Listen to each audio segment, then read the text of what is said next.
Hey guys, LevelCap here today with an episode of Sniper Sunday. Now, I've been working through all the sniper rifles for the Recon class, and now I'm on the SVD. Some people are like, only use the bolt-action sniper rifle, but I gotta say semi-automatic sniper rifles are a big part of the Recon class. You gotta learn to use them right to be effective with this class, and although I do love that feeling of the bolt-action sniper rifle and getting those headshots at long range, there's no denying that semi-auto is still very, very important for medium to even medium long range engagements. You'll notice that I'm using the 3.4 times sight. This is a great sight because it doesn't take up a lot of your screen area, and it allows you to have that little bit extra of zoom to really pick off heads at longer ranges. You know, the regular hollow sight, which I do enjoy using on the semi-auto sniper rifles, and you'll see me using it later in this video, and I switch to it depending on the kind of environment. If it's an environment that I need to look around very quickly and get ready for close quarter engagements, then I'll often use the hollow sight. But if it's an environment like Conquest or Rush where I feel like I can set myself up well for long range encounters, then I'm going to go with the 3.4 times sight. I think longer, higher zoom optics on these semi-autos aren't quite as worth it because you're just going to not want to use this gun at those extreme ranges as often. I find medium to medium long range is perfect for the SVD or the Mark 11. Something nice that the semi-auto sniper rifle offers over the bolt-action sniper rifle is a little bit more usability in extreme close quarters. You can hip fire these weapons, however I don't really recommend it. In a pinch you can do it if somebody's right in your face, but even at I'd say 10 to 15 feet, hip firing is going to be a very tricky game because you're going to be missing a lot of those shots, and if your target knows how to return fire accurately, then you're going to go down extremely fast. So you want to aim down sights whenever possible, and if it gets too close in close quarters, then switch to a sidearm or even a crossbow. The crossbow is actually very effective when used in conjunction with the semi-auto sniper rifles, and just in general on the Recon class, the crossbow is quite awesome. Now, in terms of performance, the SVD does have its minute differences compared to the Mark 11 or the XBOW 88 or the M417. But for the most part, you're not going to really employ different styles of gameplay when using it compared to other semi-automatic sniper rifles. Basically want a medium to low zoom sight for close quarter engagements and medium range engagements.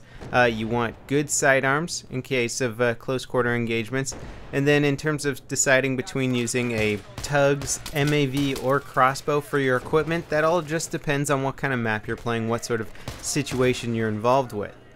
In maps where I know I'm going to be running around and shooting a lot, then I tend to go with the crossbow, something that I can just use on the fly, switch to, and it turns out to be extremely effective. In fact, I was preferring it much more over the SVD in close quarters and getting quite a few kills while using the crossbow. Now, if you're going to be doing a lot of camping in a building, or if you're going to be defending on, say, a rush game, then I almost always go with the tugs or MAV. You gotta spot out the guys that are approaching your situation, help out your teammates by getting spot assist, spotting them out, letting your team know what's going on.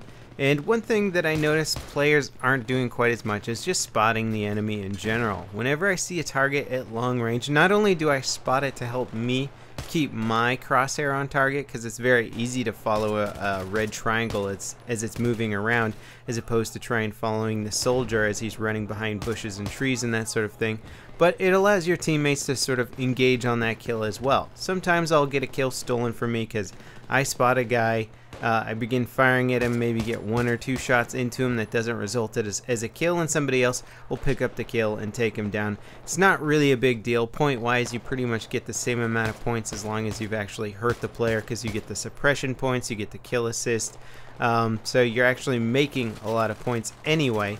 But just the whole spotting aspect of it can often keep your teammates alive if one of them is going for your team, and it's just a good idea in general. This is a team game. It's not about getting the most kills necessarily, so you want to do whatever it is in your power to make life easier on you and your teammates. You can see here I'm kind of cleaning up with the crossbow, got that double crossbow kill earlier. Now I'm just able to take out these guys. This is a great alternative for wanting to move stealthily in close quarters on team deathmatch, I can't tell you how much fun the crossbow is, because everybody just watches the minimap in team deathmatch. You watch to see where your teammates are, you watch to see where dead teammates are, and you watch to see where triangles are popping up on the minimap. If a triangle's not popping up, a lot of players will not even turn to look in that direction, and you can easily sneak up on tons of people. And like I said before, the hollow sight is my preferred sight for sort of these faster paced, more close quarter engagement areas for the recon class. You can still do very well as the recon class using a semi-auto in team deathmatch, but I just need that ability to aim a little bit more close quarters with this weapon. Since I mentioned the hipfire does suck, sometimes you just find yourself in the situation where you need to use your semi-auto sniper rifle within 10 feet or even closer, and in that situation then the hollow sight is really preferable to a 3.4 times sight. Now some people out there might absolutely love the SVD, but I've said it before and I'll say it again, there's no real point in using the SVD. It doesn't offer anything better than the other semi-automatic sniper rifles out there. In fact, if you compare it directly with the Mark 11, the Mark 11 beats the SVD in every single way statistically. It reloads faster, it has a faster bullet velocity,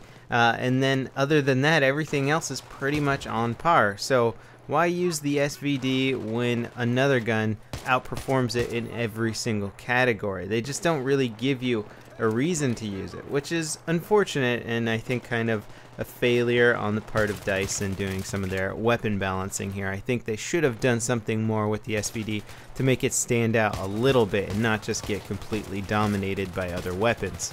That being said, you can switch between the Mark 11 and SVD without noticing a huge difference in your actual gameplay. So the changes between these guns are so minute that it probably isn't going to make a huge difference overall. If you had a good round with the Mark 11, you probably could have had that same good round with the SVD. Now damage wise, these semi-automatic sniper rifles do 50 damage maximum, not the SKS. The SKS does 43, but all the other semi-automatic sniper rifles do 50 damage maximum, meaning that if you headshot somebody within 15 meters or closer, you're going to one-shot them. And if you hit them in the body, it's a quick 2-shot takedown. So as long as you're on your game, you're firing first, you can generally drop people even if they do have a very high-powered sniper rifle. And as you'll see here, I'm using the cover to my advantage to try and just peek out just far enough to deal some serious damage.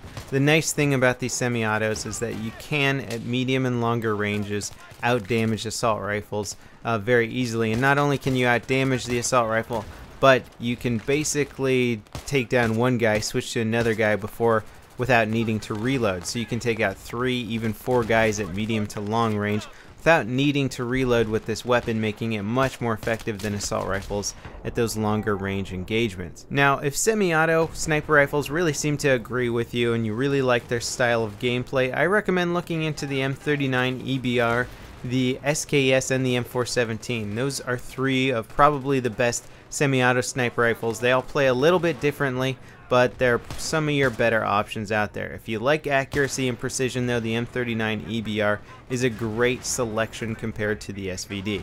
That wraps it up for this episode of Sniper Sunday. I hope you guys enjoyed it, and also if you want to see some good sniper teamwork, stay tuned for Tuesday's Double Vision. Matimio and I are running a sniper squad together, and we get some awesome gameplay. So thanks for watching guys, and I'll see you next time. This is LevelCap signing off.